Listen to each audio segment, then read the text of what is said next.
Yang terhormat Pak Dirdik, Pak Kasubit Tipikor, serta rekan-rekan penyidik, ada Pak Koordinator, serta Kabid Medmas, beserta jajaran, dan saya hormati rekan-rekan media yang telah sabar menunggu.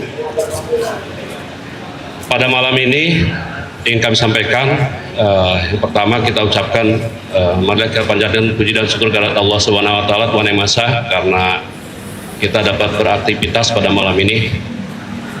Pada kesempatan ini kami sampaikan bahwa sebagaimana teman ketahui, teman media, bahwa sekitar bulan Oktober 2025 tim penyidik Kejaksaan Agung telah melakukan penyidikan, di mana melalui serangkaian penyidikan yang mendalam, profesional, dan akuntabel, serta tetap menjunjung prinsip kehati-hatian dan asas praduga tak bersalah dengan melakukan beberapa pemeriksaan terhadap saksi-saksi dan alat bukti, baik alat bukti surat dan alat bukti elektronik, di mana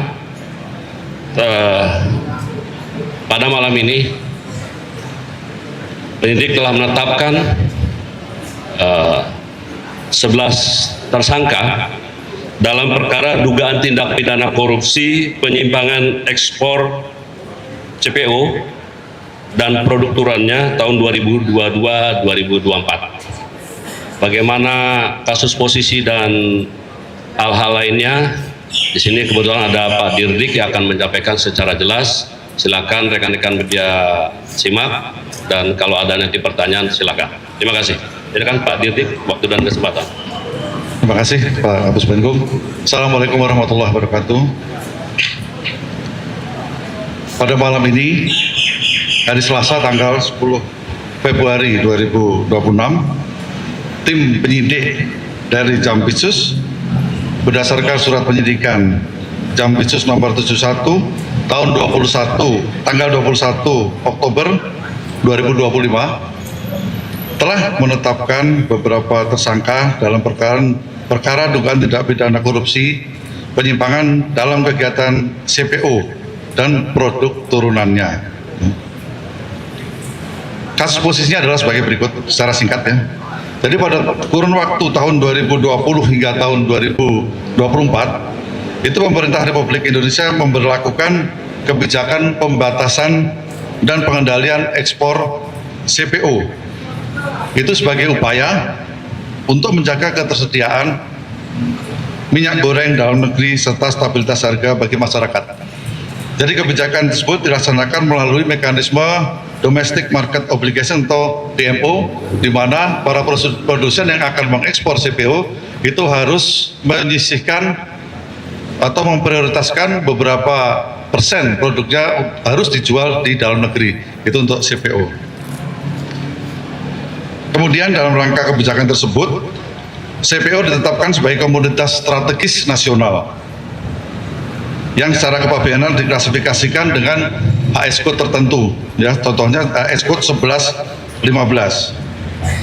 Namun dalam pelaksanaannya, penyidik menemukan adanya penyimpangan berupa rekayasa klasifikasi komoditas ekspor CPO, ya, yang secara substansi merupakan CPO berkadar asam tinggi yang sengaja diklaim sebagai POME atau PAO dengan menggunakan HS code yang berbeda, di mana HS code ini diperuntukkan bagi residu atau limbah padat dari CPO. Rekayasa klasifikasi tersebut itu tujuannya adalah untuk menghindari pengendalian ekspor CPO, sehingga komoditas yang hakikatnya merupakan CPO dapat diekspor seolah-olah bukan CPO dan terbebas atau diringankan dari kewajiban yang ditetapkan oleh negara. Hal ini terjadi karena adanya penyusunan dan penggunaan peta hilirisasi industri kelapa sawit yang belum berbentuk peraturan yang memuat komoditas serta spesifikasi teknis yang tidak dikenal dalam sistem klasifikasi internasional, akan tapi tetap dijadikan acuan oleh aparat. Kemudian modus berikutnya adalah meloloskan ekspor CPO dengan menggunakan klasifikasi yang tidak sesuai dengan tujuan untuk menghindari pembatasan dan pelarangan ekspor CPO, menghindari DMO, serta mengurangi kewajiban pembayaran bea keluar dan pungutan sawit yang seharusnya dipenuhi kepada negara, sehingga pungutannya menjadi jauh lebih rendah. Serta adanya kickback atau pemberian imbalan kepada oknum pejabat negara yang dilakukan untuk meluluskan proses administrasi dan pengawasan ekspor tersebut. Perbuatan penyimpangan tersebut menimbulkan dampak yang luas dan sistemik, tidak hanya terhadap keuangan negara, tapi juga terhadap tata kelola komoditas strategis yang di tengah rasa keadilan di dalam masyarakat, yaitu diantaranya adanya kehilangan penerimaan negara, kemudian tidak efektifnya kebijakan pengendalian CPO, dan ketiga, terganggunya tata kelola komoditas strategis nasional ini. Bahwa untuk kerugian keuangan negara dalam perkara ini itu masih dalam proses penghitungan oleh tim auditor. Namun demikian, berdasarkan perhitungan sementara oleh auditor kami, kerugian keuangan negara atau kehilangan penerimaan negara diperkirakan mencapai antara 10 triliun hingga 14 triliun rupiah. Itu baru kerugian keuangan negara dan belum merupakan potensi kerugian perekonomian negara yang sedang dihitung juga. Adapun para tersangka yang ditetapkan pada hari ini adalah 1. Saudara LHB selaku Kasubdit Industri Hasil Perkebunan Non-Pangan dan Fungsional Analisis Kebijakan dan Pembina Industri Alimadya pada Direktorat Industri Hasil Hutan Kementerian Perindustrian Republik Indonesia. 2. Saudara FJR selaku Direktur Teknis Kepabianan pada Ditjen Bea Cukai. Kemudian saudara MZ selaku Kepala Seksi Penyuluhan dan Layanan Informasi KPPJ Pekanbaru. Kemudian itu 3 itu untuk penyelenggara negara. Kemudian untuk swastanya itu ada 8.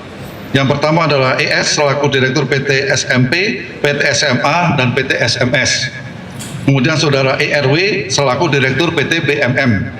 Kemudian saudara FLX selaku Direktur Utama PT AP dan Head Commerce PT AP. Kemudian saudara RND selaku Direktur PT TAJ. Kemudian saudara TNY selaku Direktur PT TEO. Dan saudara VNR selaku Kepala Kantor Wilayah DJJB Bali, NTB, dan NTT yang sekarang ini. Kemudian RBN selaku Direktur PT CKK dan saudara YSR selaku Dirut PT MAS dan Komisaris PTSB. Para tersangka disangka melanggar pasal 603 Yunto pasal 20 huruf A atau C Undang-Undang Nomor 1 Tahun 2023 dan subsidiar pasal 3 Yunto pasal 18 Undang-Undang Nomor 31 Tahun 99 tentang tidak pidana korupsi. Terhadap para tersangka saat ini dilakukan penahanan rutan untuk 20 hari ke depan di Rutan Salemba Cabang Kejaksaan Agung dan Rutan Salemba Cabang Kejaksaan Negeri Jakarta Selatan. Itu yang bisa kita sampaikan. Terima kasih. Saya kembalikan ke Pak Kapus Penkum. Demikian, rekan-rekan, rasanya cukup jelas Pak Dirdik menyampaikan, tapi barangkali ada pertanyaan terfokus pada kesepakatan ya untuk posisi kasus perkara ini aja. Silakan, kami beri kesempatan. Siapa? Dari Harian Merdeka, Wahyudi, silakan.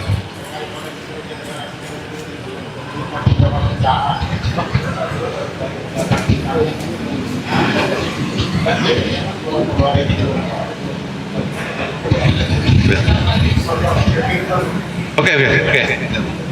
Jadi beberapa perusahaan yang saya sebutkan tadi, ya itu ada sekitar tadi ada 8 entitas atau kan 8 orang dengan entitas yang berbeda, ya. Itu ada sekitar 20-an perusahaan. Tapi itu pun masih kita teliti untuk 26 Nah, itu tapi masih kita teliti untuk perusahaan-perusahaan yang lainnya. Dari mana? Data-data. Basisnya perusahaannya di mana? Sama satu lagi, kan untuk DMO itu baru 2022 Maret ya Pak. Nah, itu cara penghitungan kerugian negaranya akan berbedakah? Soalnya kan dari 2022 sampai 2024 berarti 3 yang dilanggar. Pungutan ekspor, bea keluar, sama DMO tadi. Itu akan sejauh apa sih Pak kerugian negaranya? Makasih. Jadi kerugian negaranya adalah, khusus kerugian keuangan negara ya, itu adalah dengan pajak yang diturunkan. Jadi pajak yang diturunkan itulah pajak CPO, itu jauh lebih tinggi daripada pajak POME, jauh sekali lebih tinggi. Itu kerugian keuangan negaranya. Sedangkan kerugian perekonomian negaranya yang sedang kita hitung juga, itu dengan larinya CPO ke luar negeri, ya. Dengan demikian, kuota untuk CPO untuk dijual di dalam negeri itu akan jauh berkurang dari yang seharusnya, ya. Karena DMO-nya tidak ditaati dengan adanya POME. Itu Mas.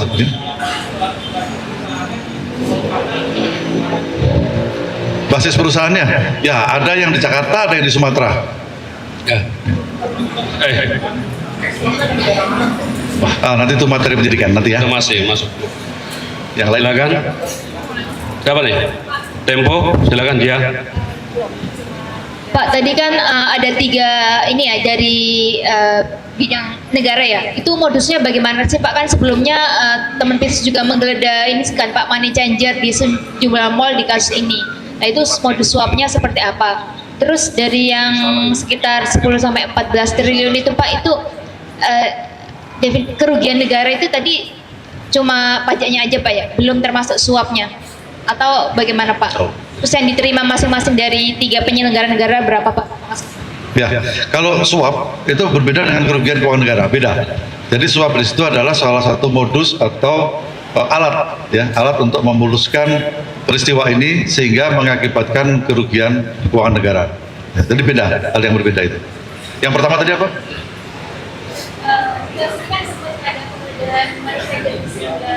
Oke, ya. Kalau penggeledahan money changer yang pernah saya sebutkan pada saat itu adalah kami mengejar suapnya.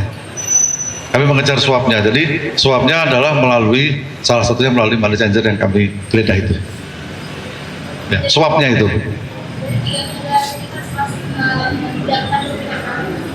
Nanti itu materi pendidikan ya, nanti kita pakai. Ya Pak, mau tanya lagi Pak. Ansari, silakan. Ya. Pak, kan tadi yang tersangka itu mengarah pada direktur ya Pak. Kalau untuk Dirjen Bea Cukai, Pak Askolani atau pejabat kementerian lainnya, apakah sudah diperiksa dalam kasus ini Pak? Dirjen Bea Cukai? Belum. Ya. Kalau pejabat kementerian lainnya Pak? Gimana? Pejabat Kemenperin sudah pasti ada, pemeriksaan ada. Ya. Sebentar. Cukup? Silakan Pak Didi. Satu lagi ya. Kita batasi ya, satu lagi.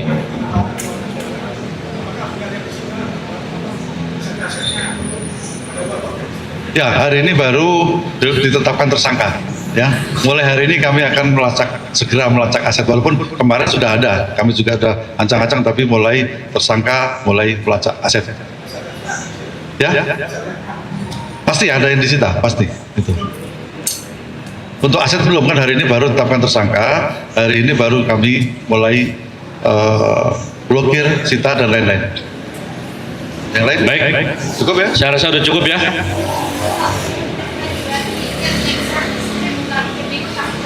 Kebalik. Yang diekspor POME, kan diekspor itu CPO bukan POME. Tapi POME. nah, Jadi HS code-nya digeser menjadi POME. Ya. oke, sudah ya. Baik. Oke, cukup. Terima kasih rekan-rekan media atas kerjasama dan perhatian semuanya. Kami cukup sekian. Wabillahi taufiq wal hidayah. Wassalamualaikum warahmatullahi wabarakatuh. Salam, santi, om, namo, salam kebajikan.